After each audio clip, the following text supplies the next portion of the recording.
Tous les jours, nous empruntons des routes, des voies ferrées, des chemins qui nous mènent vers notre travail, nos amis, notre famille. Pour nous offrir un tel monde, des hommes travaillent le sol à la sueur de leur front.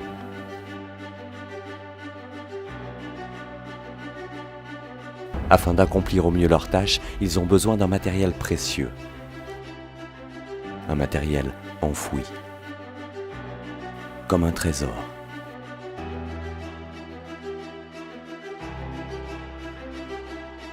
Et pourtant visible pour ceux qui savent où le trouver.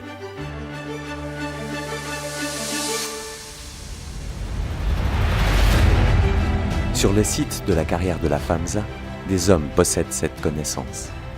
Ils savent faire émerger du sol le ballast et les gravillons les plus durs de Suisse et parmi les meilleurs d'Europe.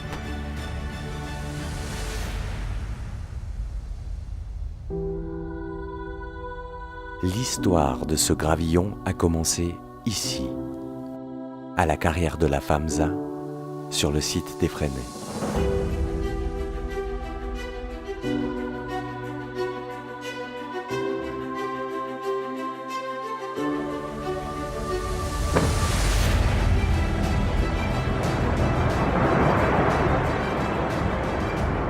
Un tir de mine résonne dans la montagne.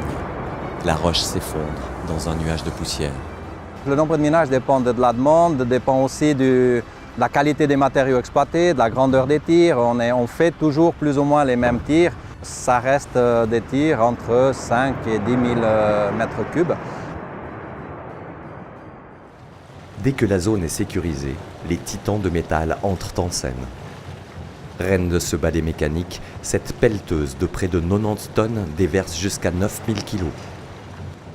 Elle alimente le concasseur primaire qui broie les roches. Plongeant dans les mâchoires d'acier, elles sont réduites jusqu'à 350 mm. Chaque voyage achemine 40 tonnes de matériel pierreux. Celui-ci est ensuite transporté sur des tapis roulants à la cadence effrénée de 500 tonnes par heure. Ces bandes transporteuses en gravité ont la particularité de produire de l'énergie. Ce procédé est capable de générer jusqu'à 400 000 kWh par an, ce qui correspond aux besoins énergétiques de 100 ménages de 4 personnes. Le matériel pierreux continue son voyage jusqu'aux installations secondaires et tertiaires de Champ-Bernard. Une nouvelle étape d'affinage le réduit à 70 mm. À la demande du client, les matériaux peuvent être lavés. Les gravillons durs sont, eux, utilisés spécialement pour la route, les couches d'usure où vous roulez. Là, on a besoin de caractéristiques très spécifiques. On doit avoir une résistance à l'abrasion qui est assez élevée et garder une surface rugueuse de manière à ce que les voitures, quand elles freinent, la distance de freinage soit assez courte. Et dans les ballages chemins de fer, on doit avoir aussi des gravillons qui sont durs, qui résistent à des grosses charges parce que vous passez avec des trains, des roues en fer qui passent sur des rails en fer. Donc, il doit résister au choc et aux fortes charges. Si vous livrez pour les chemins de fer, plus personne vous pose des questions sur la qualité, puisque la qualité des chemins de fer est largement au-dessus de toutes les autres exigences. Empruntant à nouveau le chemin du tapis roulant, les matériaux atteignent la plaine et le site des îlettes. Une fois les matériaux arrivés ici en bas, on va les stocker dans un silo, dans des silos, chaque catégorie par silo. Et puis le ballast chemin de fer, il est stocké lui à l'arrière des silos avec un tapis qui suit l'auteur du tas pour éviter des brisures du matériel.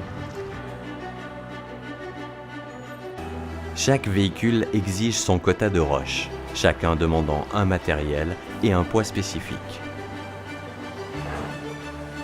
Joyau de la technologie moderne, le processus de chargement est entièrement automatisé. Nos clients, ils ont tous un badge auquel ils arrivent ici à la balance d'entrée, ils s'annoncent, donc ils saisissent leur client, leur chantier, les quantités qu'ils veulent, si c'est en départ carrière ou en franco. Et après, une fois saisi, donc toute l'information est transmise dans nos deux tracks auxquels ils vont aller dans le lieu de stockage pour leur charger la quantité voulue. Aux commandes de leurs engins, les conducteurs orchestrent la manœuvre. Une fois chargés, les camions peuvent repasser sur la balance et partir alimenter leur chantier.